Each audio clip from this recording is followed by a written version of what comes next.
વનમાં જાઓ ને હરિનો આશ્રય કરો.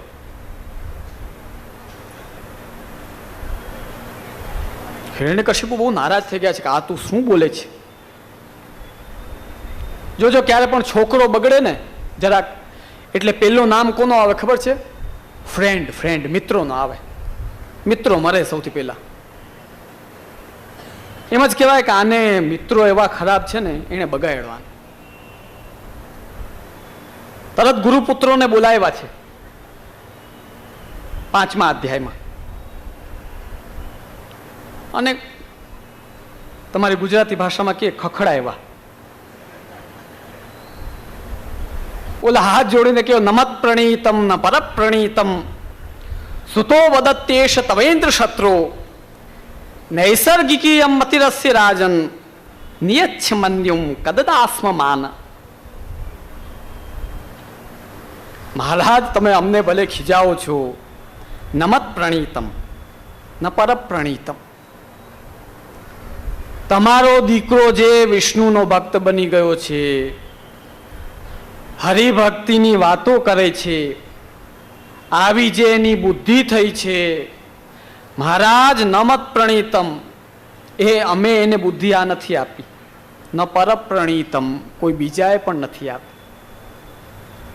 સુતો વદત્યેશ તવેન્દ્ર શત્રુ, હે ઇન્દ્ર શત્રુ, હે હિરણ્યકશિપુ, સુતો વદતી એશ, તારો જે આ દીકરો બોલી રહ્યો છે, તમારો આ દીકરો કહી રહ્યો છે, આ બુદ્ધિ અમારી આપેલી કે કોઈ બીજાની આપેલી નથી. નૈસર્ગિકીયમ મતિરસ્ય રાજન, આની નેચરલ મતિ બુદ્ધિ એવી જ છે. કેમ કે જયારે માના પેટમાં હતો ને ત્યારે નારદજીએ બેસીને આખો ભક્તિયોગ બોલ્યા હતા. હવે પેટમાં જયારે એને ભક્તિયોગ આવી ગયો હોય પછી એ બારે આવીને કઈ આ વાત કરે કોઈ? નૈસર્ગિકીયમ મતિરસ્ય રાજન નિયચ્છ મન્યુમ, એટલે તમે ક્રોધ મૂકો, માથાકૂટ મૂકો, કદદાસ્મ માના, અમને નહીં ખીજાવો. હવે ભાગવતના આ સિદ્ધાંત અનુસાર તો સાફ સાફ વાત છે કે ઘરમાં કોઈ દી રેવાય જ નહીં. ઘર આંધળો કૂવો છે, એમાં રહ્યો એટલે માયામાં ફસાઓ અને કોઈ દી ઊંચા ના આવી શકો. 12 જન્મ લ્યો અને 12 મરો, બસ. તો શ્રી મહાપ્રભુજીએ આ આજ્ઞા શું કામ કરી? ઘર ઘર ઘર શબ્દ કરીને જે આ ગલત કહેવા વાળાઓ કહે છે ને, એ ઘર શબ્દ મહાપ્રભુજીએ ઘર એટલે ગ્રહસ્થાશ્રમના એમાં કહ્યું છે, ખાલી માટી પથ્થરના ઘરમાં નહીં. અને શ્રી આચાર્ય ચરણ એટલી સુંદર શ્રુતિ બતાડે છે, શ્રુતિ વાક્ય. ઘરમાં રહીને પણ તમે મુક્ત થઈ શકો, આ વાત ખાલી મહાપ્રભુજી આજ્ઞા કરે છે એમ નહીં. તૈત્રીય ઉપનિષદની શ્રુતિ કહે છે અને એના પ્રમાણના આધારે મહાપ્રભુજી આજ્ઞા કરી, ગ્રહે સ્થિત્વા સ્વધર્મતઃ અવ્યાવૃત્તો ભજેત કૃષ્ણમ. એમને આજ્ઞા નથી કરી. અને તે તૈત્રીય ઉપનિષદની શ્રુતિ શું છે? આચાર્ય કુલાદ વેદમ અધીત્ય. આચાર્ય કુલ એટલે અમે લોકો, અમને ગૌરવ છે. અમારા શરીરમાં શ્રી મહાપ્રભુજી જેવા ભગવદ પ્રિયાચાર્યનું રક્ત દોડી રહ્યો છે, એમનો અમને ભારોભાર ગર્વ છે.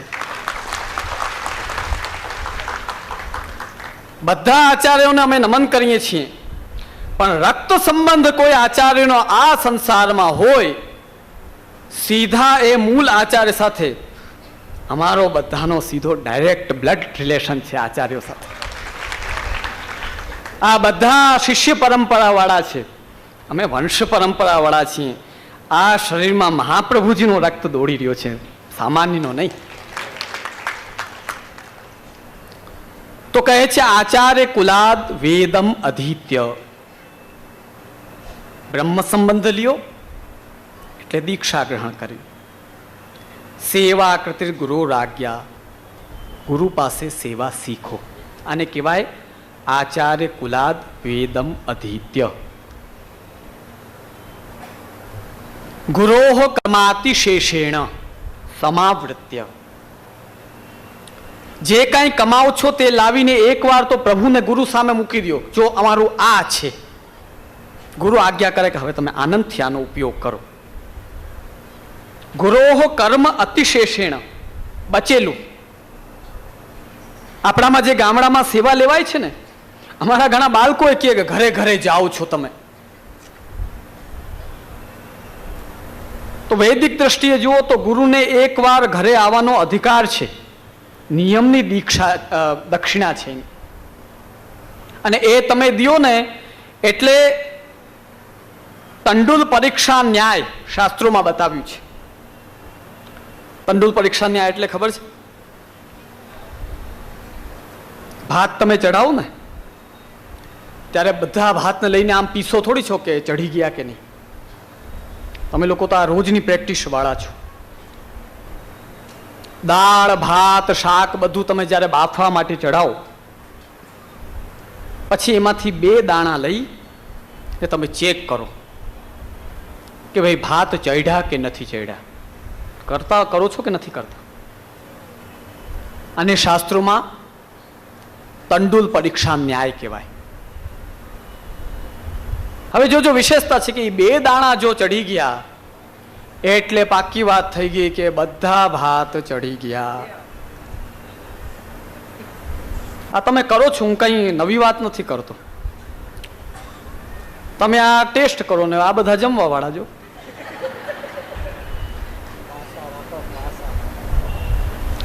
તંડુલ પરીક્ષા ન્યાયથી આપણી આખા વર્ષની જે મૂડી હોય તેને તમે જ્યારે શ્રી ઠાકુરજીમાં અને ગુરુદેવમાં લગાડો ત્યારે તે વર્ષની તમારી આખી સંપત્તિ ભગવદમય, એમાં ભગવદીપણું આવી જાય છે.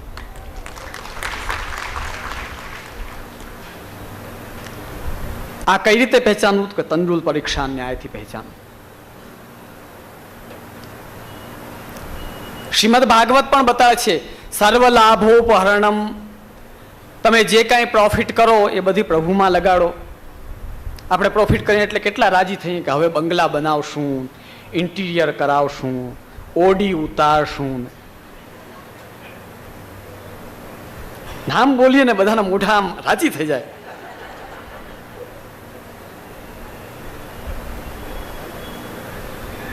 કહેવાય ને એક શેઠિયો, એના ઉપર એક બિચારો ગરીબ હતો, એના ઉપર ભગવાન રાજી થઈ ગયા કે બોલ ભાઈ તને શું જોઈએ છે? એક વાર માંગવાનું, વધારે નહીં. કે મહારાજ એક વારમાં કેમ માંગવું? માંગવાનું તો ઘણું ઘણું છે. કે હજી હું કેટલો નાનો છું, મારા લગ્ન નથી. આજકાલ લગ્નની પ્રોબ્લેમ બહુ પાછી, પરણતા નથી, મેળ બેસતો નથી. એટલે કે મહારાજ એકમાં કેમ માંગવું? વાર્તામાં એમાં આવે છે કે એ વાણિયો હતો, એમ આપણે બોલાય નહીં. આમ એ બધા આપણા જ છે ને. પછી એને થોડી વાર વિચાર કર્યો કે મહારાજ મને વિચારવા દો જરાક. તો વિચારી લે, કશું વાંધો નહીં, આનંદથી વિચાર. તમારે અહીંયા ગુજરાતીમાં કે તારે વિચારી લો, કશું વાંધો નહીં. એને કહ્યું મારે બીજું મહારાજ કાંઈ નથી જોતું. સોનાના પાયાના પલંગમાં બેઠો બેઠો મારા ઘરના 3જા માળ ઉપર હું મારા દીકરાની વહુને સોનાના પારણામાં મારા પોતરાને ઝુલાવતો જોઉં બસ.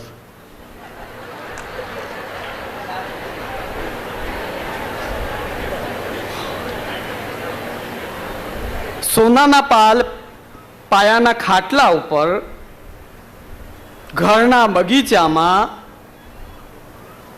3 માળના મકાનમાં 3જે માળે દીકરાની વહુને મારા પોતરાને સોનાના પારણામાં ઝુલાવે. ઓહો, પતી ગયો, બાકી શું રહ્યું? બોલ ભાઈ.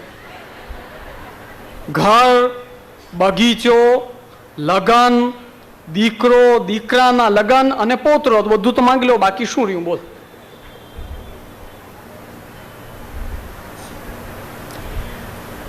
સર્વલાભોપહરણમ, જે લાભ થાય એ પ્રભુમાં લગાડો. આ એ ભાગવતની આજ્ઞા છે. પણ વર્ષમાં એક વાર તો ઘરે અવશ્ય ગુરુદેવને વલ્લભ બાલકને પધરાવા જ જોઈએ. કારણ કે ઈ દક્ષિણાથી તંડુલ પરીક્ષા ન્યાયથી સર્વ તમારી સંપત્તિ ભગવદમય બને છે.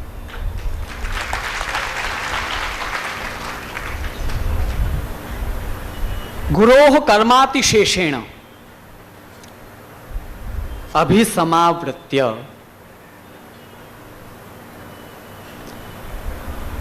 ગુરુ કહે કે હવે તું આનંદથી ઉપયોગ કર,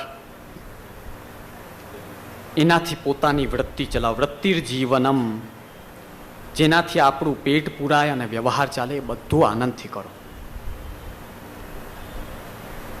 કુટુંબે શુચૌ દેશે, અને ક્યાં રહ્યો? વનમાં નહીં, કુટુંબે, કુટુંબની વચ્ચે રહ્યો, પરિવાર સાથે રહ્યો. શુચૌ દેશે, પવિત્ર દેશમાં રહ્યો. શ્રીમદ ભાગવત બતાવે છે યત્ર યત્ર હરેર અર્ચાહ તદ્દેશો શ્રેયસામ પદમ. શ્રીમદ ભાગવત સપ્તમ સ્કંધ 14મો અધ્યાય અને એનો 32મો શ્લોક. યત્ર યત્ર હરેર અર્ચા સદેશો શ્રેયસામ પરમ.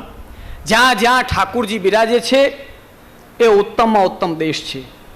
વૈષ્ણવની દ્રષ્ટિએ જે જે ગામમાં નિધિ સ્વરૂપ બિરાજે છે એ તમારા માટે ઉત્તમમાં ઉત્તમ, પવિત્રમાં પવિત્ર જગ્યા છે.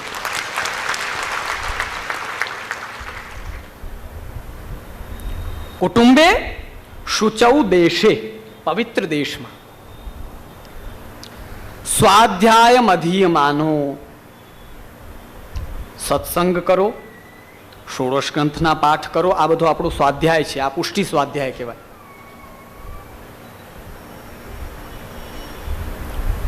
નિત્ય પાઠ ભગવદ નામ લેતા રહ્યું. સ્વાધ્યાય અધીયમાનો, ધાર્મિકાન વિદધત આત્મની, અને નિયમમાં આવતા જેટલા વૈદિક કાર્યો છે એ ધાર્મિક કાર્યો કરો. એટલે જ આપણામાં દાને દેવાય છે. એવું નથી કે દાન નથી દેવાતું. અમારે તો ઓલી કઈ કહેવાય, જેમાં ગૌ પૂજન થાય ને, બોર ચોથ કહીએ ને, એ બોર ચોથને જ ગૌ પૂજન કરે ને બધા. તે દિવસે અમારી ગાયને આફરો આવી જાય ને ત્યાં સુધી ખવડાવતા રહીએ. બોલો મૂકે ને બિચારી. બોલો ગોવાળ હાથ જોડે ના પાડે કે મારી ગાયને હેરાન કરી દેશો, આફરો આવી જાય ત્યાં સુધી પાછળ પડી જાય. બોલો આપણા વૈષ્ણવ કાંઈ વૈદિક નથી એમ નહીં માનતા. વૈદિક તો છે ને, દાન દક્ષિણાનો બહુ શોખ આમ, પણ કરવું હોય ત્યાં કરે, બાકી બધી જગ્યાએ નહીં. અમે પહેલે દિવસે જ વાત કરી હતી, અને અહીં સ્ક્રીનમાં જે જામનગરમાં દાદાજીના નામની સ્કૂલ ચાલી રહી છે તેની અમે ચર્ચા પણ કરી હતી અને દેખાડ્યું પણ હતું. આજ શ્રી ઠાકુરજીની કૃપાથી જામનગર ખાતે પાછલા 2010થી 7-8 થી જ અમે 5 વિદ્યાર્થી, એક જ પ્રિન્સિપલ ને એક જ શિક્ષક. પહેલી વાર ગયો ને તો ત્યારે તો મારો આમ કાળજો કાપી ગયો. હા, આવી સ્કૂલ, 5 જ છોકરા, એક જ રૂમ, ઈ જ પ્રિન્સિપલની ક્લાસ, ઈ જ ક્લાસરૂમ, ત્યાં જ બોર્ડ ને એ પ્રિન્સિપલ જ ભણાવે. માથાકૂટ જ નહીં કાંઈ. તમારે ગામડાની સ્કૂલમાં એમ જ હોય, પહેલા ધોરણથી લઈને 7મા ધોરણવાળા એક જ ક્લાસમાં બેસે ને એક જ ટીચર બિચારો હોય, રોકડો, એ જ ભણાવતો હોય બધાને. શ્રી ઠાકુરજીની કૃપાથી આજ 45 ક્લાસરૂમ અને ભવ્ય સ્કૂલ જામનગરમાં છે, અને લોકોએ પ્રેમથી એમાં સહયોગ કર્યો છે. આપણા પુષ્ટિ માર્ગમાં શિક્ષણની ખૂબ જરૂર છે. મેં પહેલે દિવસે પણ કહ્યું, પણ આજે પણ તમને કહું છું, એક દાદાજીના નામની સ્કૂલ આ સુરત ગામમાં પણ હોવી જોઈએ કે જેમાં અઢળક વિદ્યાર્થીઓ ભણતા હોય. આ કરવાની ખૂબ જરૂર છે. તો પુષ્ટિ માર્ગી વૈષ્ણવ ધાર્મિક એટલે ધર્મ એટલે પુષ્ટિ ધર્મની વૈદિક ધર્મ વાળો પણ હોવો જોઈએ. એમાં કંઈ ખોટું નથી, એમાં કંઈ ગલત નથી. તો નિયમમાં આવતા દાન પુણ્ય આદિ અને વૈદિક કાર્યો તે કરતો કરતો ધાર્મિકાન વિદધત આત્મની સર્વેન્દ્રિયાણી સંપ્રતિષ્ઠાપ્ય. ઘરે ઠાકુરજી પધરાવીને પોતાની માથાથી લઈને પગ સુધીની બધી ઇન્દ્રિયો એમની સેવામાં લગાડતો અહિંસન. જોજો, ધ્યાન દેજો, આપણા દ્વારા કોઈ જીવની હિંસા ન થવી જોઈએ. અહિંસક બનો. અહિંસન, કોઈને મારે નહીં, કોઈને હેરાન ન કરે, કોઈને કષ્ટ ના આપે. નારાયણદાસજીના પ્રસંગમાં 252 વૈષ્ણવની વાર્તામાં આવે છે કે વિઠ્ઠલદાસે પોતાનું ધર્મ ન બતાડ્યું, એમને કોળા મારતા. પીઠ આખી કોળાથી આખી ભરાઈ ગઈ, કષ્ટથી તડપતા હતા. શ્રી ગુસાઈજી નારાજ થયા છે કે તમે આવી રીતે વૈષ્ણવને મારો. વૈષ્ણવનો હૃદય તો અતિ દયાવાન હોવું જોઈએ. વૈષ્ણવ કેવો હોવો જોઈએ? યસ્માન નોદ્વિજતે લોકાન નોદ્વિજતે ચે હર્ષામર્ષ ભયોદ્વેગૈ મુક્તો યહ સચમે પ્રિય. ભક્તિ યોગ 12મો અધ્યાય શ્રીમદ ભગવદ્ ગીતા. ભક્તના લક્ષણ છે, એમાં કયો ભક્ત પ્રિય છે એ ભગવાન બતાવે છે. યસ્માન નોદ્વિજતે લોકો. આપણે વૈષ્ણવ તો ઘણા કહીએ, અમે વૈષ્ણવ છીએ. વૈષ્ણવમાં પહેલો ગુણ એવો હોવો જોઈએ કે જેના થકી બીજા વૈષ્ણવના ટેન્શન ન થાય, ઉદ્વેગ ન થાય. આપણે તો ઉદ્વેગ કરાવીને રાજી થઈએ કે આહા સામેવાળાને ટેન્શન થયું. બોલો, યસ્માન નોદ્વિજતે લોકાન નોદ્વિજતે ચયઃ. અને લોક કેવો પણ હોય તેના થકી એને ઉદ્વેગ ન થાય.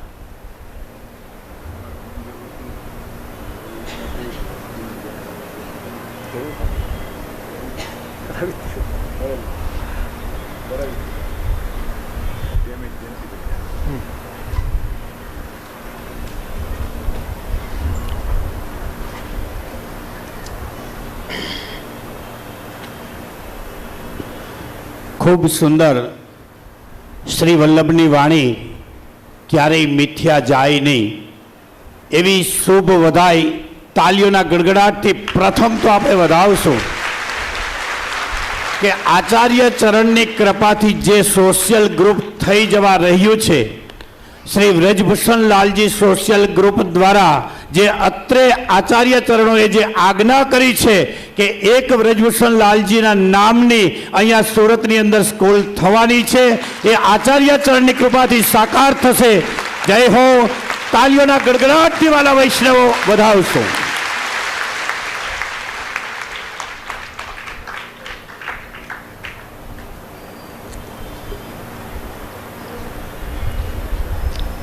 સમિતિના વૈષ્ણવો જે આ એક ઉત્સાહ બતાડ્યો છે, શ્રી દાદાજીના શ્રી કાકાજીના અમારા બધાના હૃદયથી બધાને ખૂબ ખૂબ આશીર્વાદ, ધન્યવાદ. આજે હું આ વાત ક્યારે કહી શકું, જોજો, ધ્યાન દેજો. આ બધા વડીલો બેઠા છે એ પ્રમાણ છે. અહીંયા જેટલા જૂના બેઠા છે કે જે ગામડામાં રહેતા, સોરઠ, હાલાર, જેતપુર એ બાજુ, કોઈ ના નહીં પાડી શકે કે અમારા દાદાશ્રીએ રાત નથી જોઈ, દિવસ નથી જોયો, અને આ જીવન આખો વૈષ્ણવ સમાજ માટે સમર્પિત કરી દીધો છે. એ ઋણ તમારો, જે ગુરુની કૃપાનો ઋણ છે, એ ચૂકતો ક્યારે થાય કે જ્યારે એમની કાયમી માટેની સ્મૃતિ આવી સ્કૂલ જેવી ઊભી થાય, ત્યારે તમે સાચા ગુરુ ઋણથી એ થાઓ.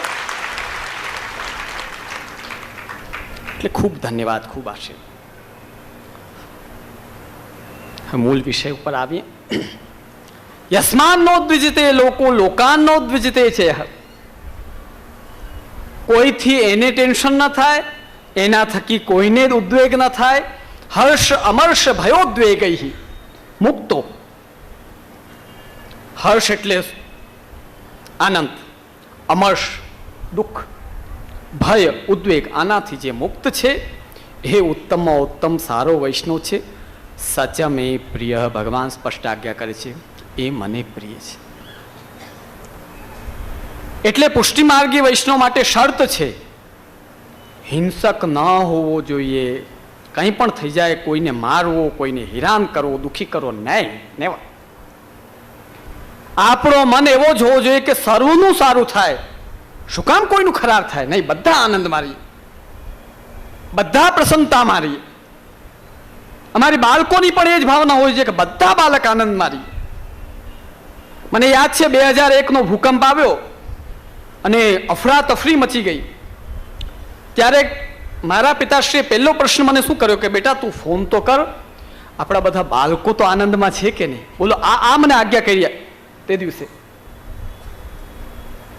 પહેલા 3-4 કલાક તો બધા પોતાનું સમૂહ નમું કરવામાં લાગ્યા હતા, 1-2 વાગ્યા સુધીમાં. પછી જ્યારે થોડુંક વ્યવસ્થિત બધું થયું, પછી મને આજ્ઞા કરી કે બેટા ફોન તો કરાવો, આપણા બધા જેટલા ગોસ્વામી આચાર્ય બાળકો છે કેટલા રહીએ છે ગુજરાતમાં, અને ગુજરાતમાં આટલો મોટો ભૂકંપ આવ્યો તો બધા બાળકો આનંદમાં છે ને. બસ આપણા બાળકો અને ઠાકુરજી આનંદમાં રહીએ એટલે પુષ્ટિ માર્ગમાં આનંદ આનંદ ને આનંદ જ છે, પછી કંઈ જોવાની જરૂર નથી. અમારી એ ભાવના એ જ હોવી જોઈએ, સર્વે બાળકો પ્રસન્નતાથી બિરાજે, પ્રસન્નતાથી સેવા કરે અને વૈષ્ણવને પ્રસન્નતાથી આનંદ આપે, અને વૈષ્ણવ પણ કોઈ એકબીજાને હેરાન ન કરે, એકબીજાને દુઃખી ન કરે, એ બધા આનંદમાં રહીએ. આ જ આપણો વૈષ્ણવી ધર્મ છે. વૈષ્ણવ અહિંસન સર્વાણી ભૂતાની, કોઈ પ્રાણીને હેરાન ન કરે, એની હિંસા ન કરે. સખલુ એવમ વર્તયન, જો ધ્યાન દેજો વૈષ્ણવ, જો આ પ્રકારે ગ્રહસ્થાશ્રમમાં રહીને વ્યવહાર કરતો રહે, યાવદ આયુષમ,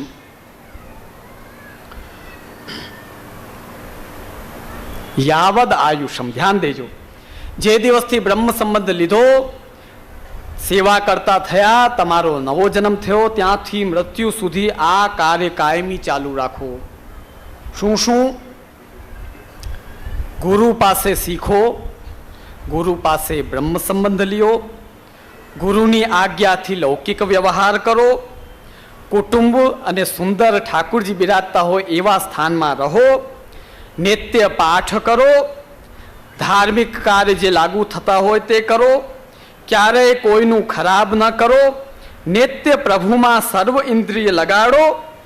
આ રીતે જો આખી જિંદગી વૈષ્ણવ જો વ્યવસ્થિત કરતો રહે, બ્રહ્મલોકમ અભિસંપદ્યતે ન ચ સ પુનરાવર્તતે ન પુનરાવર્તતે ન પુનરાવર્તતે.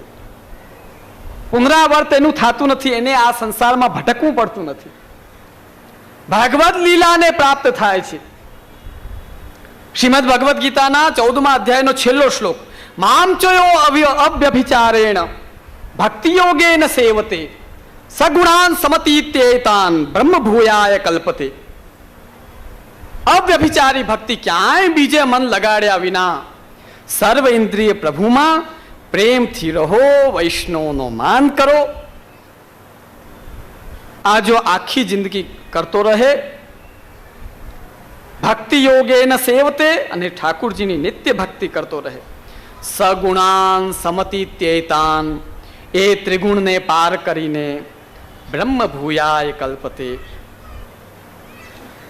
પ્રિય વૈષ્ણવજનો, શાસ્ત્રોક્ત સત્ય છે કે ભગવદ લીલાની પ્રાપ્તિ એ જીવાત્માને થાય જ છે. હવે આ તો ગ્રહસ્થાશ્રમમાં રહેવું થયું કે નહીં? વેદ કહે છે કે ગ્રહસ્થાશ્રમમાં રહીને પણ જો પરમાત્મા શ્રી ઠાકુરજીમાં રત રહો તો ગ્રહસ્થાશ્રમ પણ તમારા માટે આંધળો કૂવો નથી. જેના ઘરે ઠાકુરજી નથી બિરાજતા એ આંધળા કૂવાની વચ્ચે બેઠા છે. ભાઈઓ, આ વૈદિક શ્રુતિના આધારે શ્રી મહાપ્રભુજીએ ભક્તિવર્ધિનીમાં આજ્ઞા કરી, ગ્રહે સ્થિત્વા સ્વધર્મતઃ અવ્યાવ્રતો ભજેત કૃષ્ણમ પૂજયા શ્રવણાદિભિ.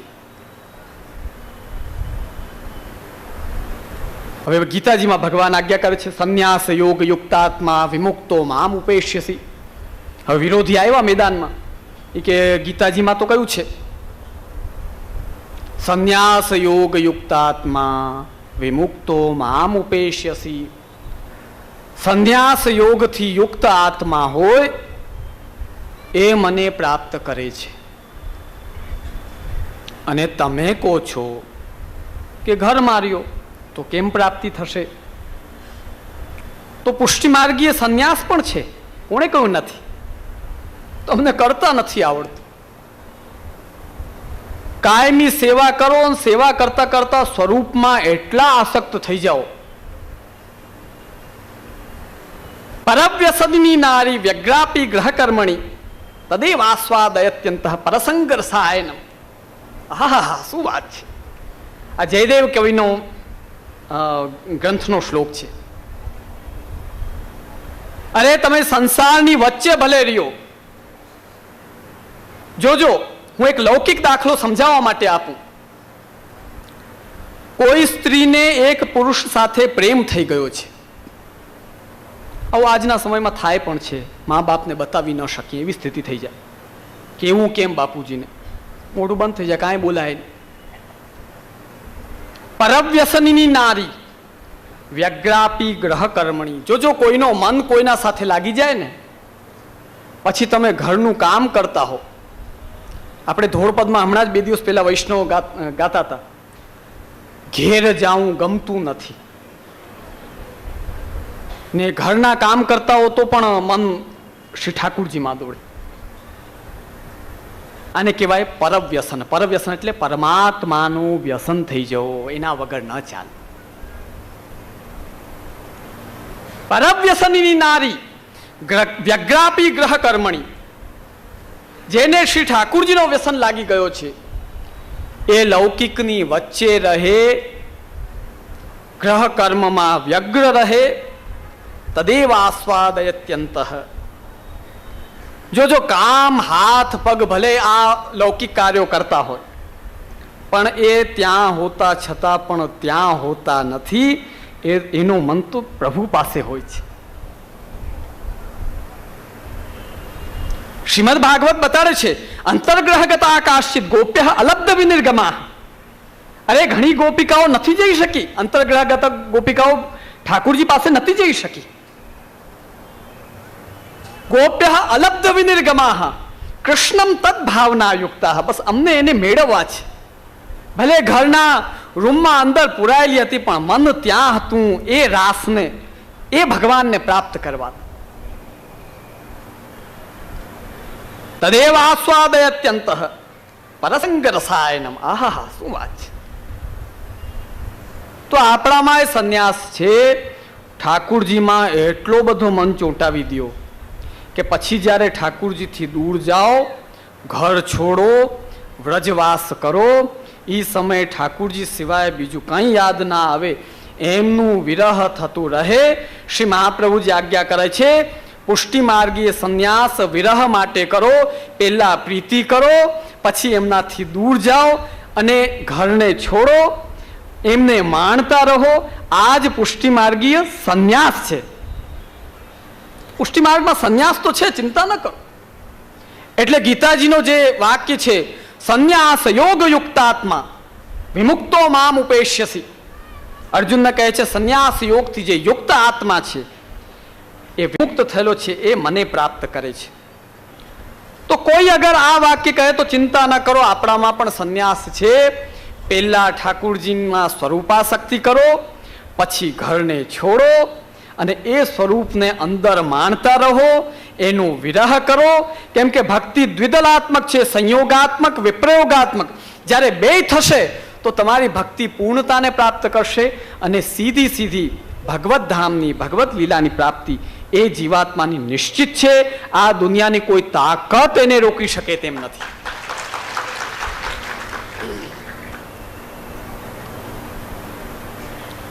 આ પ્રકારથી. બાકી હું તો હકીકત કહું, તમારે અમારા વૈષ્ણવને બહુ સ્પષ્ટ કહીશ,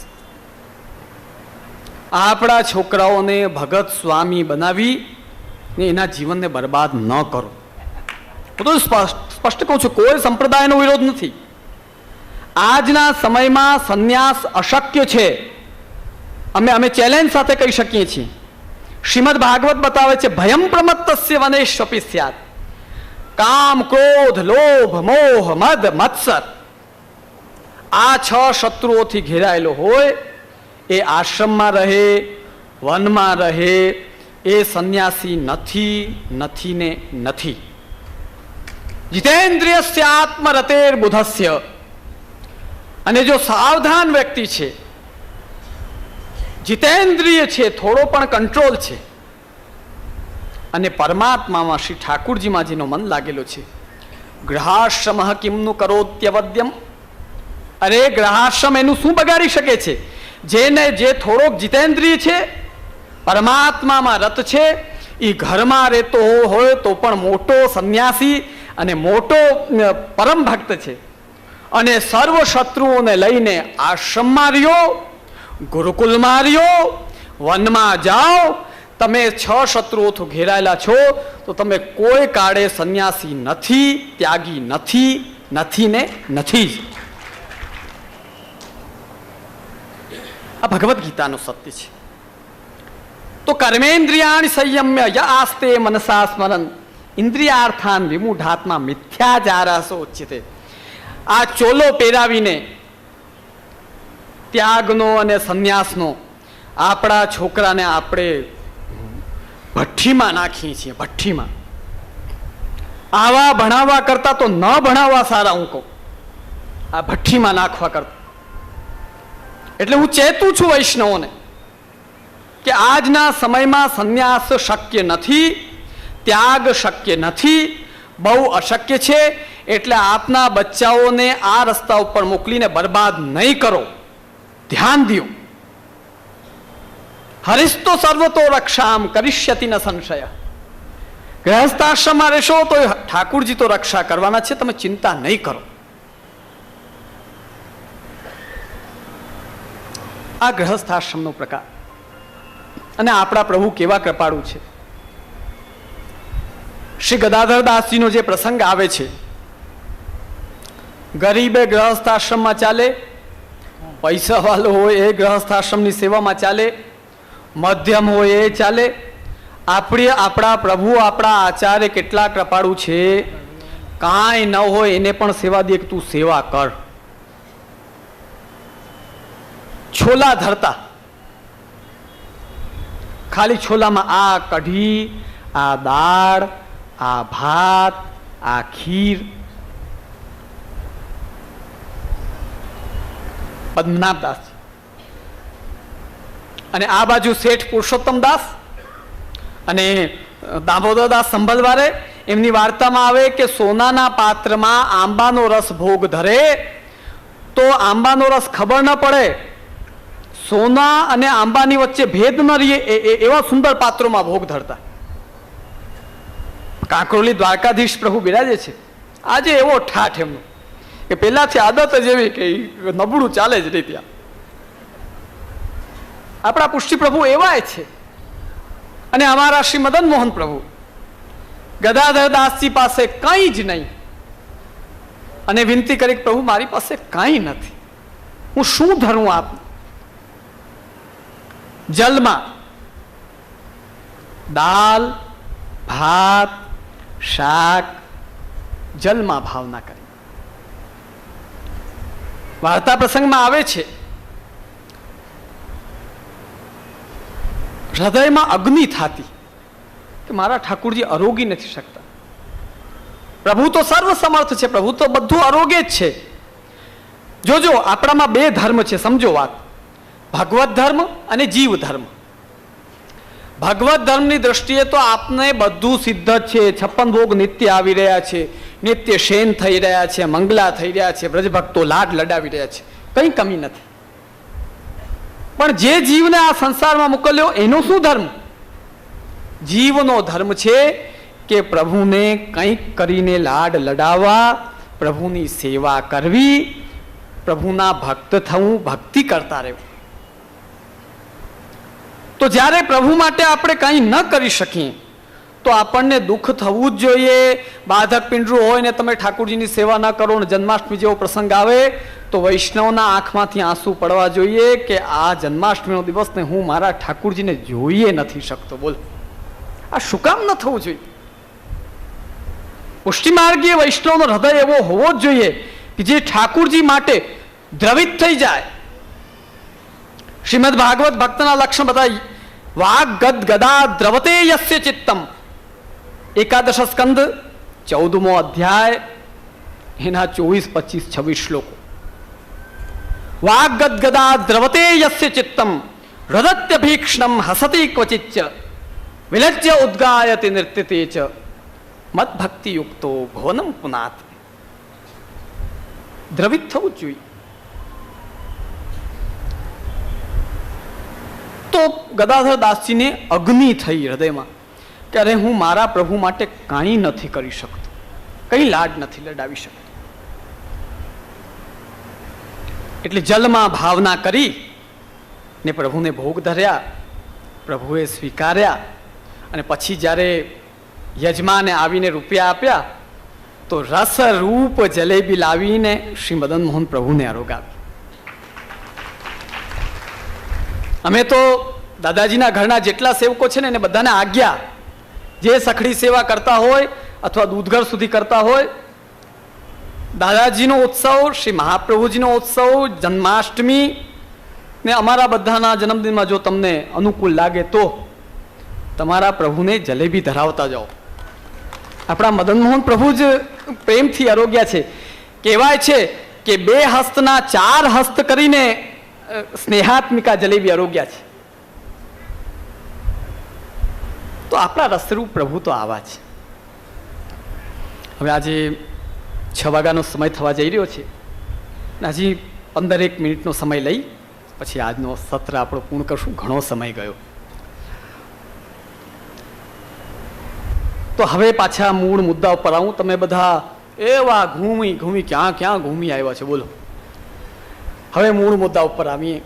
બ્રહ્મ સંબંધ પછી 4 પ્રકારની ભક્તિ આપણામાં જોવા મળે છે. ગુરુ ભક્તિ, મંદિરમાં બિરાજતા ઠાકુરજીની ભક્તિ, ગૃહસ્થાશ્રમમાં પુષ્ટિમાર્ગી ઘરમાં બિરાજતા ઠાકુરજીની સેવા, અને ચોથી ખાલી નામ સેવા.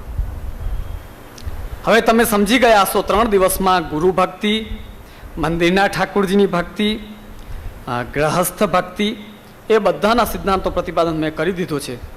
હજી ન સમજ્યા હો તો પછી મારે ઘરે જઈને માથું ફોડવું પડશે ભાઈ. આટલા ખુલાસા અને એક વાતને ખોલીને કહું તોય ન સમજો તો હવે મારે શું કરવું બોલો. હવે ચોથો પ્રકાર આવ્યો માત્ર નામ સેવા. હવે એ હું નથી કહેતો.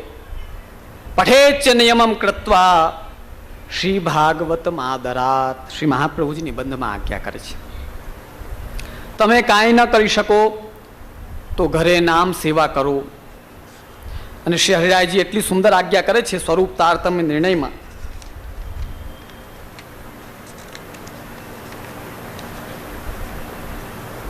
કિંચ ભજનમ હિ બાહ્યાભ્યાંતર ભેદેન દ્વિવિધમ. શ્રી હરિરાયજી આજ્ઞા કરે છે કે ભજન 2 પ્રકારનો છે. ભજન એટલે સેવા. ઓલું ભજન તમે તાલીઓ ઉગાડો એ ભજન નથી. આ લગભગ બધા ભજન એટલે ભજન ગાવું એમ સમજે. ભજન એટલે સેવા. ભજ સેવાયામ ધાતુ છે. કિંચ ભજનમ બાહ્ય આભ્યાંતર ભેદેન દ્વિવિધમ. ભજન 2 પ્રકારનું છે. એક એક્સટર્નલ, બીજું ઇન્ટરનલ. તો ઇન્ટરનલ ભજન એટલે શું? શ્રી મહાપ્રભુ જે સેવાયામ વા કથાયામ વા યસ્યાસક્તિ દ્રઢા ભવેત યાવત જીવમ તસ્ય નાશો નક્વાપીતિ મતિર્મમ. મહાપ્રભુજી આજ્ઞા કરે છે કે સેવા અથવા કથામાં જેનો મન લાગી ગયો છે એનું સારું થવાનું છે ને કોઈ રોકી શકે તેમ નથી. એતદ ભજનમ આંતરમ. તમે અષ્ટાક્ષર કરો, પાઠ કરો. જો નામ સેવાના કેટલા પ્રકાર છે ધ્યાન દેજો, ગણજો. સૌથી પહેલા શ્રીમદ ભાગવત અર્થ સાથે વાંચવું, આ નામ સેવા કહેવાય. બીજો પ્રકાર સુબોધનીજીમાં મહાપ્રભુજી આજ્ઞા કરે છે કે અર્થ સાથે ન વાંચી શકો તો એમને વાંચો તો પણ ફલદાયી છે. ફલદાયી નથી એમ નથી. બીજો પ્રકાર ઈ ન અનુકૂળ આવે તો ગોપીનાથજી માટે સિદ્ધ કરેલો પુરુષોત્તમ સહસ્ર નામનો પાઠ કરો. એમાં એ ભાગવતવત ફલ છે. એ ન બેસે તો શ્રી પુરુષોત્તમજી નિબંધમાં આજ્ઞા કરે છે यमुनाष्टकादि पाठेन सर्वम सिद्धम भविष्यति। षोडश ग्रंथનો પાઠ કરો, એ અનુકૂળ ન હોય તો વદદ્ભિરેવ સતતમ અષ્ટાક્ષર કરો. એ ન ફાવે તો સારી પુસ્તકો છપાવીને વૈષ્ણવમાં વાટો. આ નામ સેવામાં તનુજા સેવા, વિત્તજા સેવા છે. નામ સેવામાં વિત્તજા સેવા થાય, જેમાં આપણે સ્કૂલની જાહેરાત કરી અને આ સ્કૂલમાંથી જો 4 છોકરા એવા તૈયાર થાય છે કે જે ભગવત ભક્ત થઈને બહાર નીકળે છે, તો આ સ્કૂલ છે એ પણ પુષ્ટિ માર્ગી નામ સેવા અંતર્ગત છે.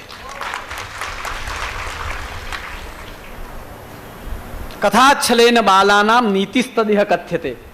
જેમ કથા કહીને બાળકને નીતિ શીખવાડી દેવામાં આવે, એમ લૌકિક એજ્યુકેશન દો, એની સાથે આપણું અલૌકિક ભણાવી દો, એટલે આપણું કામ થઈ જાય. આ ધ્યેય. એતદ ભજનમ આંતરમ મુખ્યમ નિબંધ વાક્યાચ. શ્રી હરિરાયજી સ્વરૂપ તારતમ્ય નિર્ણય ગ્રંથમાં આજ્ઞા કરે છે કે હું એમને એમ નથી કર્યો, નિબંધમાં શ્રી મહાપ્રભુજી આજ્ઞા કરી છે. મુખ્ય કેમ કયો? જો ઘણાને એવું થતું હોય સેવા કરતા હોય પણ મન ન લાગે. મન ક્યારે લાગશે ખબર છે? ભગવદ નામથી તમારો મન ચાર્જ થશે ને ત્યારે જઈને મન ઠાકોરજીની સેવામાં લાગશે. કઠોપનિષદ કહે છે મનોહિ દ્વિધમ પ્રોક્તમ શુદ્ધમ ચ અશુદ્ધમેવ ચ અશુદ્ધમ કામ સંકલ્પમ શુદ્ધમ કામ વિવર્જિતમ. આપણા પાસે 2 પ્રકારના મન છે. મનોહિ દ્વિવિધમ પ્રોક્તમ. 2 પ્રકારના મન છે. એક શુદ્ધ મન, એક અશુદ્ધ મન. આપણા અશુદ્ધ મનનો વ્યાપ છે ને એ 85% છે. શુદ્ધ મનનો વ્યાપ છે ને એ ખાલી 15% છે. હવે તમારે બીજું કંઈ નથી કરવાનું. અશુદ્ધ મનનો પારો છે ને એને નામ સેવા દ્વારા ઘટાડી ને 10% નહીં પણ 2% લઈ આવવાનો છે. કેમ કે સંસાર વચ્ચે રહ્યો એટલે 2% તો રહેવાનું જ છે. પ્રીતિ થઈ જ જાય. અશુદ્ધમ કામ સંકલ્પમ શુદ્ધમ કામ વિવર્જિતમ. લૌકિક કામનાઓથી જે વિવર્જિત છે, શ્રી ઠાકુરજીમાં જે લાગેલો છે એ શુદ્ધ મન છે, અને લૌકિકમાં તરબોળ ડૂબેલો છે એ અશુદ્ધ મન છે. તો આંતરમ ભજનમ મુખ્યમ એમ કેમ કહ્યું? નામ સેવા કોઈ સામાન્ય વસ્તુ નથી. આ ઊંઠા ભણાવવાળા તો નામ સેવા ની ના પડે કે એકલી નામ સેવા ન કરાય. જે સ્વરૂપ સેવા ન કરી શકતા હોય પાઠ ઉપર ધ્યાન દો, અષ્ટાક્ષર કરો, યમુનાષ્ટક કરો. તમારો લૌકિક અલૌકિક બધું સિદ્ધ ના થાય તો મને કહેજો. શું કામ ના થાય? પુષ્ટિ માર્ગી વૈષ્ણવ પણ કંઈક કરો તો થાય. ખાલી ઓલા શંભુ મેળામાં દીવાબત્તી કરો તો તમારું કાંઈ વળવાનું નથી. શંભુ મેળાના દીવાબત્તીથી કાંઈ નથી થવાનું તમારે. તો આંતરમ મુખ્યમ સેવક સાધન સંપત્ત્યા અભાવે. હવે ધ્યાન દેજો. સાધન સંપત્તિનો અભાવ એટલે શું? કે ઘણીવાર જોજો બિચારા પતિ સેવા કરવાની ઈચ્છા વાળો તો પત્ની ઘસીને ના પાડે કે મને સેવા જોઈએ નહીં, મારે સેવા નથી કરવી. ઘણા ઘરમાં પતિ પત્ની સેવા કરનારા તો છોકરા કે અમે નહીં સંભાળીએ, બાપા ઠાકુરજી બાવાને ત્યાં પધરાવી દો. આ હકીકત છે, હું કઈ ખોટું નથી કહી રહ્યો. આ રામાયણ દરેક ઘરની છે, કોઈ ઘરમાં ન હોય એવું નહીં. બોલો, ક્યાંક પૈસાની કમી છે, ક્યાંક ઘરમાં અનુકૂળતા નથી, ક્યાંક ઘરવાળાઓ અનુકૂળ નથી, ક્યાંક તબિયત અનુકૂળ નથી. બોલો, આ બધું કેમાં આવે ખબર છે? સેવક સાધન સંપત્તિનો અભાવ. તમે કેટલી પણ વસ્તુ લાવો પણ શરીર જ ના ચાલે. અમે એવા વૈષ્ણવો જોયા છે, સવારે જાગે, ઠાકુરજીને જગાડે ને બીપી વધી જાય એટલે તરત જઈને પેલા ખાય ને દવા લઈએ ત્યાં સુધી ઠાકુરજી બિરાજતા રહે. આવું બને છે ઘણાને બિચારા. તો આ અભાવ જ કહેવાય. આપણો શરીર સેવા માટે નથી પહોંચી શકતો. આ આપણા દેહમાં આટલો અભાવ કહેવાય. તો સેવક સાધન સંપત્ત્યા ભાવે શ્રી ભાગવતાર્થ વિચાર રૂપ આંતરમેવ ભજનમ નિરુપધિ સર્વભાવેન યાવત જીવમ ચેત કુર્યાત તદા તસ્યાપી સ્વાધિકારાનુસારેણ જન્માંતર અવ્યવધાનેન સેવા ફલમ ભવતી ઇતિ નિર્વિવાદમ. આ હું નથી કહેતો, હરિરાય મહાપ્રભુ આજ્ઞા કરે છે. જોજો, ધ્યાન દેજો. ભાગવતાર્થ વિચાર રૂપ આંતર ભજનમ એવ. શ્રીમદ ભાગવત વાંચો, એનો શ્લોક વાંચો અને એનો અર્થ વાંચો. તમે ગુજરાતીમાં વાંચો તોય વાંધો નહીં. ભજનમ નિરુપધિ સર્વભાવેન. હવે નિરુપધિનો મતલબ ખબર છે? ઉપધિ એટલે કંઈક કારણ રાખીને. એટલે જ આપણામાં મોક્ષ માટે ભાગવતજી ન કરાય. સર્વ હેતુ વિવર્જિતમ. એક જ હેતુ રાખો, સ્મૃતિમાં ભાગવત. કાકાજી આજ્ઞા કરી હમણાં વચ્ચે એક જગ્યાએ પ્રવચનમાં કે કોઈના પાછળ ભાગવત આપણામાં ન હોય, યાદ કરીને ભાગવત કરો. એ જીવ જ્યાં ભલે બેઠો છે, અમે એને યાદ કરીને શ્રીમદ ભાગવતનું વાંચન કરાવી. આ રીતે પુષ્ટિ માર્ગમાં ભાગવતજી કરાવવામાં કોઈ દોષ નથી. બાકી પિતૃ મોક્ષાર્થે કે પાછળ ભાગવત એ પુષ્ટિ માર્ગમાં થતી નથી, નથી ને નથી.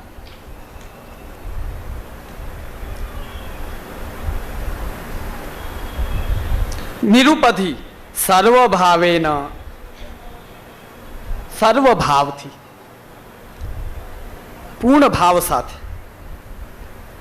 યાવત જીવમ ચેત કુર્યાત.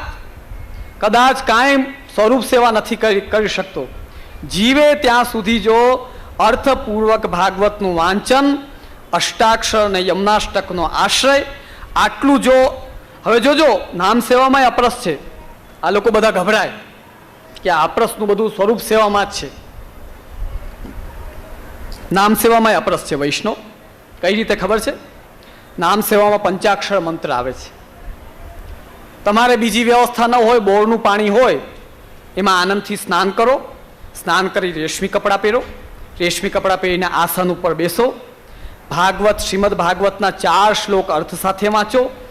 8 અષ્ટાક્ષરની માલા, 5 પંચાક્ષરની માલા કરો. શ્રી યમનાષ્ટકનો પાઠ, સિદ્ધાંત રહસ્ય, અને આજકાલ ચિંતાવાળા બહુ એટલે નવરત્ન. બધા આમ કે ચિંતા મટાડવા માટે નવરત્ન કરો. પણ મારો વ્યક્તિગત મત છે કે અંતઃકરણ પ્રબોધનો પાઠથી પણ ચિંતા દૂર થાય છે. બોલો, એટલે ખાલી નવરત્નની પાછળ હાથ ધોઈને ન પડી જાઓ. તમે એની માટે જ નવરત્ન કરો છો અડધા લોકો તો. નવરત્ન અંતઃકરણ પ્રબોધમાં લખેલું છે એટલે કહું છું. ભક્તો નિશ્ચિંતતામ વ્રજેત ઇતિ શ્રી કૃષ્ણદાસસ્ય વલ્લભસ્ય હિતમ વચઃ ચિત્તમ પ્રતિ યદા કર્ણ્ય ભક્તો નિશ્ચિંતતામ વ્રજેત. એટલે અંતઃકરણ પ્રબોધનો પાઠ કરતા જાઓ, ચિંતા ન કરો. આ રીતે અપરસ કરીને, શાંતિથી બેસીને, અર્થ સાથે ભાગવત વાંચીને, પંચાક્ષર, અષ્ટાક્ષર અને શ્રી યમનાષ્ટકનો પાઠ કરીને, યાવત જીવન, જ્યાં સુધી જીવે ત્યાં સુધી ચરણામૃત પોતાના રસોઈમાં પધરાવીને, લસણ ડુંગળી ન ખાઈને, એકાદશીનો ઉપવાસ કરીને અને પુષ્ટિમાર્ગી હવેલીમાં દર્શન આદિનો પ્રકાર કરીને આ જીવન જો આ વ્યવહાર કરતો રહે ને, તો શ્રી હરિરાયજી આજ્ઞા કરે છે, આ યાવત જીવમ ચેત કુર્યાત તદા તસ્યાપી, ત્યારે તો એ ભક્તને પણ સ્વ અધિકારાનુસારેણ, પોતે જે પ્રકારે ભક્તિ કરી હશે, નામ સેવા કરી હશે તે પ્રકારે, જન્માંતર અવ્યવધાનેન, બીજો જન્મ નહીં લેવો પડે, જન્માંતરના વ્યવધાન વિના સેવા ફલમ ભવતી ઇતિ નિર્વિવાદમ. એમાં કોઈ વિવાદ જ નથી. સેવાનો ફલ એ જીવાત્માને મળવાનો જ છે, એમાં કોઈ શંકાને સ્થાન નથી. હવે તમારી સામે ક્લિયર વાત થઈ ગઈ બધી. ગુરુ સેવા એકલી, પછી ગુરુના ઠાકુરજીની મંદિરાત્મક સેવા, ગ્રહ સેવા, એ ન બની શકે તો નામ સેવા. આ જો તમે આ જીવન ધૈર્યપૂર્વક શ્રી મહાપ્રભુજીના ચરણારવિંદમાં આશ્રય રાખીને કરતા રહો તો તમને મુક્ત થવામાં કંઈ જ આડું આવે એમ નથી. આ ગ્રહસ્થાશ્રમ પણ તમને આડું આવે એમ નથી. હવે આ રસ્તા ઉપર આગળ વધવા માટે, હમણાં જ પૂરો કરું છું. હવે આ રસ્તા ઉપર આગળ વધવા માટે કોઈ તમને છે ને વાહો થાબડવા વાળો જોઈએ. એટલે કે સત્સંગ કરાવવા વાળો જોઈએ. આની સાથે સત્સંગની ખૂબ જ આવશ્યકતા છે. શ્રીમદ ભાગવત બતાવે છે ને, એકાત્મતામે સ્પૃહયંતિ કેચિત મત્પાદ સેવાભિરતા મદીયા યોન્યોન્યતો ભાગવતઃ પ્રસજ્ય સભાજયંતે મમ પૌરુષાણી.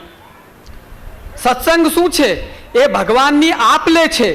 ભગવાનને એમ તમે આપીને લઈ નથી શકતા, પણ એક જનો ભગવદ નામ લે, બીજો ઝીલે, બીજો પાછો બોલે અને આ પાછો લે. આ પરંપરા જ્યારે પ્રભુને લેવાની અને દેવાની ચાલુ થઈ જાય, આ સત્સંગાત્મક પરંપરા થઈ જાય, એટલે પુષ્ટિ માર્ગનો પથ તમારા માટે બિલકુલ સરળ થઈ જાય છે. એટલે વૈષ્ણવો, સારી પુસ્તકો વાંચો, સત્સંગ કરો અને પોતાની શક્તિ પ્રમાણે ગુરુ સેવા, ગુરુના ઠાકોરજીની સેવા, ગ્રહસ્થાશ્રમની સેવા અથવા તો નામ સેવા, જેનાથી જેની શક્તિ પ્રમાણે જે બની શકે તે કંઈક કંઈક કરતા રહો. તો જ પુષ્ટિ માર્ગમાં એવા જીવાત્માનું કલ્યાણ છે. શ્રી હરિરાજજી નિબંધનો વાક્ય દઈને સ્પષ્ટ આજ્ઞા કરે છે, એતદ દેહાવસાને તું કૃતાર્થ સ્યાન્ન સંશય ઇતિ નિશ્ચિત્ય મનસા કૃષ્ણમ પરિચરેત સદા. તમે જ્યારે મૃત્યુ પામશો તો તમને પ્રભુની પ્રાપ્તિ થશે જ. આ નિશ્ચય કરીને કાયમી ગુરુ રૂપ, કૃષ્ણ રૂપ ગુરુ, ગુરુના ઠાકુરજી ઘરમાં પધરાવી શકો તો ઘરમાં ઠાકુરજી અને ઠાકુરજીનું નામ. આ પ્રકાર જે જીવાત્મા પોતાના અધિકાર અને પોતાની શક્તિ પ્રમાણે કરતો રહેશે, એતદ દેહાવસાને તું કૃતાર્થ સ્યાન ન સંશય. એમાં કોઈ સંશય જ નથી કે એક જીવાત્મા કૃતાર્થ થવાનો જ છે. પ્રિય વૈષ્ણવજનો, હું આજે હકીકત કહીશ. હું જે કંઈ તમને આ 3 દિવસમાં કહી શક્યો છું, પુષ્ટિ માર્ગ અગાધ સાગર છે, કંઈ પણ નથી શકાતું. શેષ નાગના 1000 ફણ પણ પુષ્ટિ સિદ્ધાંતને કહેવામાં ટૂંકા પડે. આખો જીવન વિતાવી લ્યો, આ પુષ્ટિ માર્ગ માટે ટૂંકું છે. પણ મેં મારી બુદ્ધિ પ્રમાણે અને મારા પિતૃચરણે જે મને કૃપા પ્રસાદ આપ્યો છે, એના આધારે જેટલું જેટલું મેં સારું કહ્યું હોય, પુષ્ટિ સિદ્ધાંતને અનુકૂળ અને સાચું કહ્યું હોય, એ મારા પિતૃચરણનું આપેલું છે. જો ક્યાંય કહેવામાં ગલતી રહી છે તો એ મારી વ્યક્તિગત છે. તેમ માનીને સાચું જે કંઈ છે તે જીવનમાં ઉતારી ભાગવત સેવામય પુષ્ટિ જીવન જીવવું જો, એવી તમને બધાને અમારી હૃદયથી આજ્ઞા છે. સાથે સાથે આ સમસ્ત કાર્યક્રમમાં જે અમારા મુખ્ય મનોરથીઓ, અમારે જામનગરના એક સંત એમ કહેતા હોય કે વખાણ કરો ને તો પુણ્ય ઓછા થાય, એમ કહેતા હોય છે. પણ લખેલું ક્યાં છે એ કોઈ દી નથી બતાવ્યું એમ. પણ આપણામાં વખાણ કરવું એટલે બીજું કંઈ નથી, ઉત્સાહવર્ધન કરવું છે.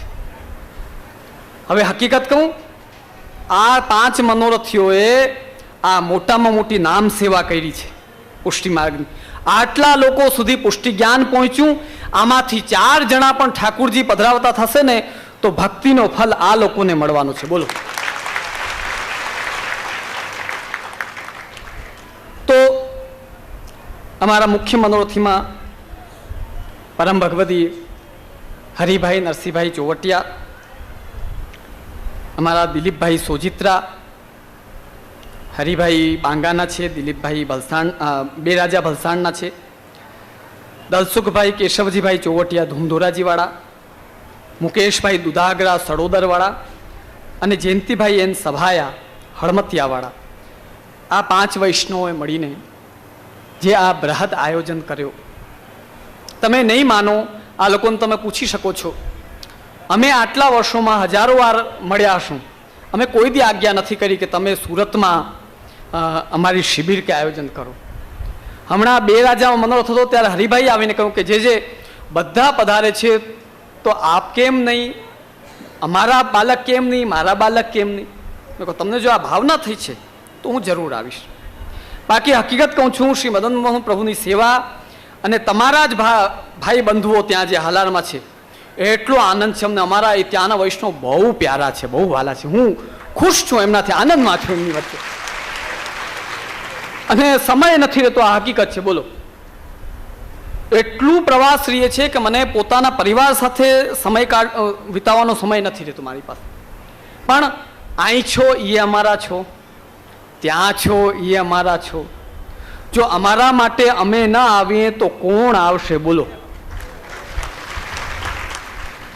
ડોનાલ્ડ ટ્રમ્પ થોડી આવવાનો છે કઈ,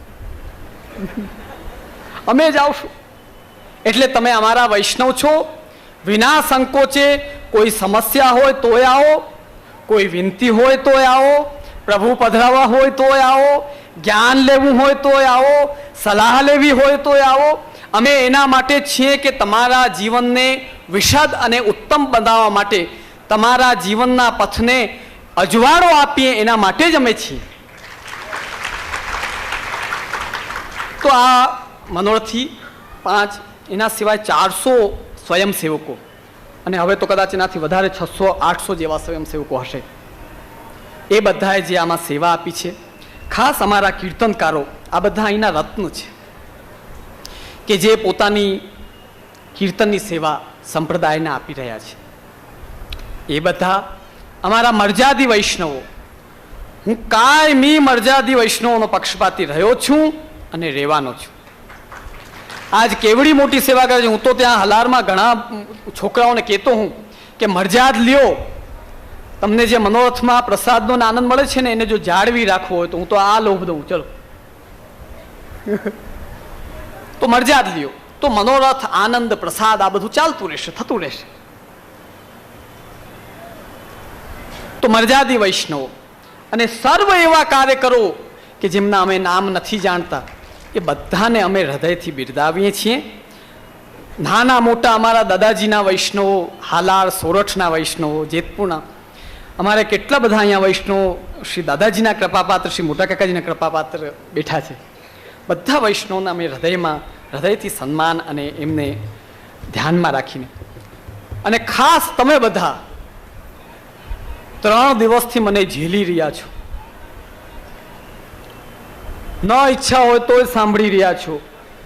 ભૂખ લાગી હોય તો જઈ શકતા નથી. લૌકિક કામો બધા અટકેલા પડ્યા છે. આટલા પ્રેમથી સમય કાઢીને અહીં નીચે આખો હોલ બધા ભરીને બેઠા છો. તો બધા અમારા પ્રિય વૈષ્ણવો છો. અમે બધાને હૃદયથી આ સુંદર સત્રના આયોજન ઉપલક્ષ્યમાં આશીર્વાદ આપીએ છીએ કે શ્રી ઠાકુરજી નિત્ય તમારામાં ભક્તિ રાખે. અને ખાસ છેલ્લે અમારા ભ્રાતૃદ્વય આદરણીય શ્રી કનૈયાલાલજી, અમે હૃદયથી એમનું ખૂબ સ્વાગત કરીએ છીએ. આજે વ્યસ્ત હતા, આવવામાં મોડું થયું તો ઘરે નથી પધાર્યા, સીધા અહીં પધાર્યા છે આપણા કાર્યક્રમમાં. એમનું પણ હૃદયથી અમે સ્વાગત કરીએ છીએ. આપણા સમસ્ત કાર્યક્રમમાં જે વ્યવસ્થિત આપણા પુષ્ટિ સિદ્ધાંતના રસ્તા ઉપર ચાલી રહ્યા છે, ઊંઠા નથી ભણાવતા એવા બધા બાળકોનો ખુલ્લા હૃદયે સ્વાગત છે. બધા પધારો, વચનામૃત આદિ કરો, આ સમાજને પોષિત કરો, લાભ આપો. આદરણીય અમારા અનુજ જયવલ્લભ બાવાએ 2 દિવસ લગાતાર હાજરી આપી. એમનો પણ હું હૃદયથી આભારી છું. સર્વ વૈષ્ણવ તરફથી 2 બાળકોનો હૃદયથી સ્વાગત કરી આભાર માની સમસ્ત અમારા વૈષ્ણવજનોને હૃદયથી આશીર્વાદ પ્રદાન કરી આ ત્રિદિવસીય સત્રના સુંદર આયોજનને આજ અહીં પૂર્ણ કરું છું. મને જાવું ગમશે નહીં, પણ હવે જાવું પડશે જામનગર. એટલે સર્વને ખૂબ હૃદયથી આશીર્વાદ પ્રદાન કરી હું મારા વક્તવ્યને વિરામ આપું છું. આશીર્વાદ, ધન્યવાદ. કૃપાંગના નામ સૌભાગ્યમ. એકદમ શાંતિ રાખો બહેનો અને વૈષ્ણવો. ઉભા થયેલા ભાઈઓ પણ શાંતિ રાખે. ખાસ અખંડ ભૂમંડલાચાર્ય વર્ય જગદગુરુ શ્રીમદ વલ્લભ જય. શ્રી ગોકુલેન્દુમ વયમ નમઃ. અત્રે બિરાજમાન પૂજ્ય વલ્લભ દાદા, જય વલ્લભ બાવા, સર્વે શ્રોતાગણ જેમ હમણાં દાદાએ છેલ્લે આજ્ઞા કરી કે હું કંઈ બહુ પરિશ્રમ લઈને આવ્યો છું તો કદાચ અમારા સફરનો અમને થાક હોય તો પૂજ્ય દાદાના વચનો, આપશ્રીના સિદ્ધાંત તથા શાસ્ત્રની વાતો સાંભળીને અમારો થાક તો ત્યાંનો ક્યાં ચાલ્યો ગયો ખબર નથી. અને એમાં પણ આપશ્રીને તો નામ જ વલ્લભ છે, અમારા પૂજ્ય મોટા પણ છે, સાથે સાથે વલ્લભ એટલે પ્રિય. તો જ્યારે પણ અમે લોકો પરસ્પર મળીએ, ક્યાંય પણ પ્રાય કરીને પ્રસ્તાવમાં મળવાનું થાય, પણ જ્યારે પણ મળીએ તો મનમાં અને મુખ પર, ઘણી વખત એવું થાય કે મુખ પર હોય ને મનમાં ન હોય, પણ મનમાં અને મુખ પર ખૂબ જ આનંદ આવી જાય. કેમ? કારણ કે અમને ખૂબ પ્રિય છે અને અમે ઘણા નાનપણથી એક સાથે મળતા આવ્યા છીએ. એટલે આપશ્રીનો ફોન આવ્યો, આજ્ઞા થઈ, તો આવું એ અમારું દાયિત્વ છે. અને અમને ખૂબ સારું લાગ્યું કે આપશ્રી અહીં આવી અને આજ્ઞા કરી કે તમે આવો, કારણ કે પોતાના ગણે તો જ આગ્રહ રાખે. બાકી ઘણા એવા બાળક અમે જોયા છે કે બાજુની ગલીમાં પધરામણી કરી જાય, પણ અમને ખબર 2 દિવસ પછી પડે. તો આ અપનાપણું છે અને આ અપનાપણાના કારણે જ આજે અમે અહીં આવ્યા છીએ.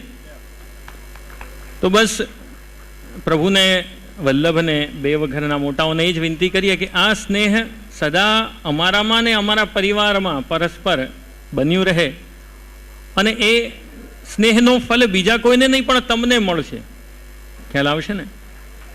આજે અમારું પરસ્પર સ્નેહ હોય, જેમ 1 વર્ષ 1.5 વર્ષ પહેલાં આપણે બધાએ જોયું હતું ગુસાઈજીના ઉત્સવનો જે એક સરસ મોટો આયોજન કર્યો હતો, તે બધા જ વલ્લભકુલ બાળકોનો પરસ્પર એવો સ્નેહ હતો કે જેનું ફલ વૈષ્ણવ સૃષ્ટિને મળ્યું, કે આખા વૈષ્ણવ સૃષ્ટિના ડંકા આપણે આખું સુરત શહેરમાં વગાડ્યા હતા. અને સાથે સાથે હું તમને લોકોને એ જ કહીશ કે જાણું છું કે બધાને જલ્દી છે અને મને પણ સચિન જવું છે, પણ દાદાભાઈના સુંદર વચનામૃત હતા તો અમને તંતુ તોડવાની ઈચ્છા ન થઈ કે જ્યાર સુધી, જેમ આપણે કહીએ ને કે કોઈ બહુ સારી વસ્તુ જોઈએ તો એમ થાય કે અંત પણ સાંભળીને જઈએ, જોઈને જઈએ. એટલા માટે અમે ખાસ રોકાયા.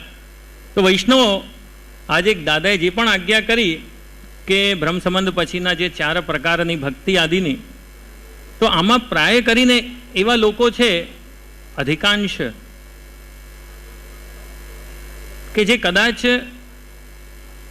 ભગવદ સેવા નથી કરતા, ચોખ્ખા શબ્દોમાં કહીએ તો. હવે એક પ્રશ્ન આવે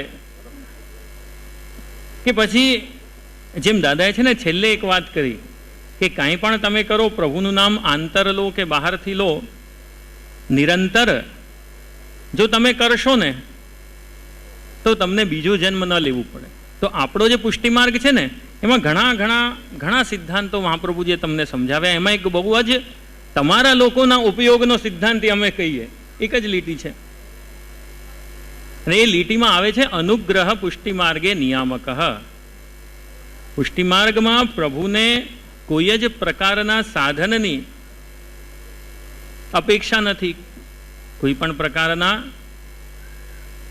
બીજા કોઈ પણ પ્રકારની આવશ્યકતા નથી. માત્ર ને માત્ર પુષ્ટિ માર્ગમાં જો હોય ને એક જ વસ્તુ, નિયામક એટલે ડિસાઇસિવ કહીએ ને આપણે, નિર્ણાયક. પુષ્ટિ માર્ગના નિર્ણાયક વસ્તુ શું છે? એ છે અનુગ્રહ, ભગવદ અનુગ્રહ. અને એમાં આપશ્રીએ જ એક ઉદાહરણ આપણને વાર્તાઓમાંથી આપ્યો, આપશ્રીના જ પ્રભુનો, કે જ્યારે ગદાધરદાસે જલ મૂક્યું અને જલ મૂકીને કહ્યું કે પ્રભુ આ દાલ છે, સખડી છે, વગેરે વગેરે, અને પ્રભુએ એ વસ્તુનો તત્ત ભાવથી અંગીકાર કર્યો.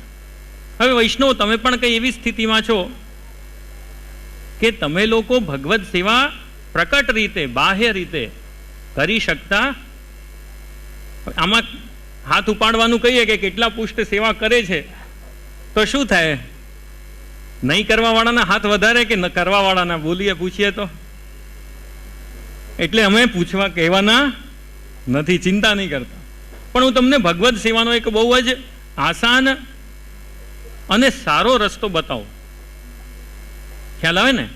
અને એક જ વસ્તુ છે કે તમને છે ને નિરંતર, નિયમિત અને પ્રતિદિન કરવાની વાત છે. અને એ બીજું કાંઈ નથી કરવું. ખબર છે, જે તમને બહુ જ પ્રિય છે ને એ જ કામ કરવાનું કહું છું. આ તમારા જેટલા પણ બધા બેઠા છે ને પુરુષો, બધા લગભગ 2 વ્હીલ પર આવ્યા છે. આવ્યા છો કે નહીં? લગભગ બધાને બાઇકની કિક મારવું બહુ ગમે. બાઇકની કિક મારે ને ઉપડી જાય. તો તમને બીજું કાંઈ નથી કરવું વૈષ્ણવો, માત્ર ને માત્ર પોતાની બાઇકને કિક મારી અને એને હવેલીએ લઈ જવું છે. હવેલીએ જઈ અને પ્રભુના ગુરુ બિરાજતા હોય તો એમના દંડવત અને પ્રભુના દર્શન કરવા છે. અને એ જ તમારી સેવા છે. આજે મેં તમને શું કહ્યું? બહુ જ ચોખ્ખા શબ્દોમાં કહીએ કે અનુગ્રહ પુષ્ટિ માર્ગે નિયામક. એટલે ભગવદ અનુગ્રહ, પ્રભુની કૃપા એ જ પુષ્ટિ માર્ગમાં નિયામક છે. હવે તમે એમ કહો કે આ બાઇકમાં કિક મારી તો એમાં ક્યાં મહાપ્રભુજીનો કોઈ સિદ્ધાંત આવે છે? પણ હું તમને કહું, આવે છે. એક બાઇકમાં કિક મારી અને પોતાના ઘરેથી માત્ર દર્શન કરવા જવું, એમાં પણ છે ને મહાપ્રભુજીનો સિદ્ધાંત આવે છે. ખબર છે? કયો સિદ્ધાંત આવે ખબર? બતાવું તમને. ચેતસ તત્ પ્રવણમ સેવા તત્ સિદ્ધ્યય તનુ વિત્તજા. આ એક સિદ્ધાંત છે કે મનનું પ્રભુમાં લાગવું એને સેવા કહેવાય. અને એ સેવા કઈ રીતે કરાય? તનથી અને ધનથી. હવે પોતાના તન અને પોતાના ધનની વાત તો બહુ બધા કરવાવાળા મળશે, પણ હું તમને એક નાના સીધા સાદા દૃષ્ટાંતમાં સમજાવું છું કે જો તમે પોતાના વાહન પર બેસી અને પોતાના શરીરને ભગવદ મંદિરમાં, હવેલીમાં લઈ જાઓ તો શું શરીરની સેવા નથી થતી? એટલો સમય તમે 2 કલાક, કદાચ કલાક હવેલી માટે કાઢો, દર્શન કરવા જાઓ તો શું 1 કલાક પ્રભુને આપ્યો નથી તમે? 3 કલાક પિક્ચર જોવા જાઓ તો શું શરીરને ક્યાં મોકલો છો? બોલો, શરીર ક્યાં હોય? પિક્ચરમાં. તો જો 1 કલાક તમે હવેલીમાં છો તો તમારા શરીરની સેવા નહીં થઈ? થઈ કે નહીં થઈ? તમારું મન પ્રભુ તરફ આકર્ષિત થયું કે નહીં થયું? બોલો, તમે કહ્યું કે નહીં કે મારે તો મંદિરમાં દર્શન કરવા જવું છે? તો મન ક્યાં હતું? મન હતું તો જ ગયું. 2 વસ્તુ થઈ. કઈ 2 વસ્તુ આવી ગઈ? શરીર આવી ગયું, મન આવી ગયું. હવે ત્રીજી વસ્તુ રહી ધન. તો બીજી કાંઈ કરો કે નહીં કરો, પણ હવેલીએ જવામાં પેટ્રોલ બાળો, એમાં પૈસો ખર્ચાય કે નહીં ખર્ચાય? સીધી ને સાચી વાત. આજે કોની માટે કરો છો? જેમ હમણાં દાદાએ કહ્યું ને, તાંદુલ ન્યાયે કહ્યું બહુ સુંદર, તાંદુલ પરીક્ષા ન્યાય, થોડું આમ કરીને જોઈ લેવાનું.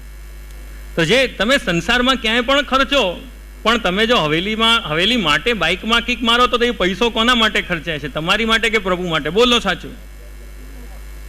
તો શરીર પણ લાગ્યો, પૈસો પણ લાગ્યો ને મન પણ લાગ્યો. પણ વૈષ્ણવો દાદાએ સ્પષ્ટ આજ્ઞા કરી છે કે નિત્ય કરજો. પછી અઠવાડિયે, મહિને કે પછી જન્માષ્ટમી પર દર્શન કરવા ગયા એવું કરશો તો કઈ આ ફલ આપવાનું નથી. એટલે પુષ્ટિ માર્ગ તો પ્રભુએ એટલું સરળ બનાવ્યું છે તમારી માટે, એટલી તૈયારીથી પ્રભુ પધાર્યા છે. પણ તમને કાંઈક તો કરવું પડે. હવે તમે જો બાઇક પર કિક પણ મારવા તૈયાર નથી, રોજ પ્રભુની સન્મુખ થવા તૈયાર નથી, અને પછી આપદા આવે ત્યારે કહો જે તકલીફ આવી છે, તો એ પુષ્ટિ માર્ગ નથી. એટલે વૈષ્ણવ હું તો તમને લોકોને જ કહીશ કે ભગવત સેવા આદિ કરો એ પહેલાં શરૂઆત અહીંથી કરો કે પોતાનું મન પ્રભુમાં લગાડો. અને એ માટે જે પણ કરવું પડે, આજે તમને શું લાગે કે નીચે જે સ્વયંસેવકો છે એ લોકોને આ સત્રનું ફલ નહીં મળે? દાદા એમને આશીર્વાદ નહીં આપે? શ્રોતાગણ કરતાં પહેલાં એમને યાદ કર્યા ને? કેમ? પ્રત્યક્ષ છે કે નહીં, પણ પરોક્ષમાં છે. તો એ રીતે તમે લોકો પણ બધા કંઈ ને કંઈ રીતે પ્રભુ સાથે જોડાવાનો, પ્રભુ તરફ વધવાનો એ પ્રયત્ન કરતા રહો. બાકી પુષ્ટિ માર્ગના સિદ્ધાંતો બહુ સચોટ છે, સારા છે અને આસાન છે, બિલકુલ પણ કઠિન નથી. તો હું તમને લોકોને પાછા આશીર્વાદ આપું, દાદાને નમન કરું કે બસ આપશ્રીએ જે રીતે સુંદર વાણી, એટલે તમને લોકોને કદાચ સંસ્કૃત ભાષામાં થોડી કઠિનાઈ પડતી હોય, પણ આપશ્રી જ્યારે સંસ્કૃતમાં આજ્ઞા કરતા હતા તો અમને તો ખૂબ જ આનંદ આવતો હતો. કેમ? કારણ કે અમને એવું લાગતું હતું, અમે નાના હતા ને, એટલે નાના એટલે 15-17 વર્ષના હોય ત્યારે અમે હું અનિરુદ્ધ દાદા ને મહારાજશ્રી અમે લોકો 3 જણા હોઈએ તો મહારાજશ્રી અમને પોતે બધા સૂત્રો ભણાવે, સંસ્કૃતના વાક્યો ભણાવે.